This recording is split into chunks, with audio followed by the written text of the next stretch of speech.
తాబేలు నిజానికి ప్రతి ఇంటిలో ఉండాలి.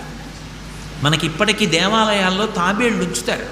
ప్రతి దేవాలయంలో తాబేలు ఉంటుంది. పూర్వం ప్రతి నూతిలో ఒక తాబేలు నుంచేవారు.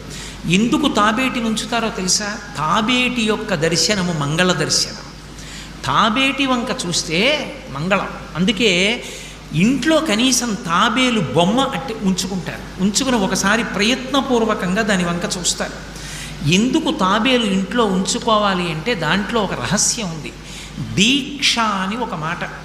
దీక్ష అన్న మాట దేనికి అన్వయం అవుతుంది అంటే యజ్ఞానికి అన్వయం అవుతుంది. యజ్ఞం చేసేటటువంటి వాడు దీక్ష స్వీకరిస్తాడు. దీక్షా స్వీకారం చేశాడు అంటే ఇంటి లోపలికి మళ్ళీ వెళ్ళరు. ఇక పూర్తయిన తర్వాతే ఇంట్లోకి ఎడతారు. ఇల్లు విడిచిపెట్టి బయటికి వచ్చేసి దీక్షావస్త్రాలు కట్టుకొని మేళతాళాలతో యాగశాల ప్రవేశం చేస్తారు. ఇక ఎప్పుడు మళ్ళీ ఇంటికి వెళ్ళడం? ఆ యాగం అంతా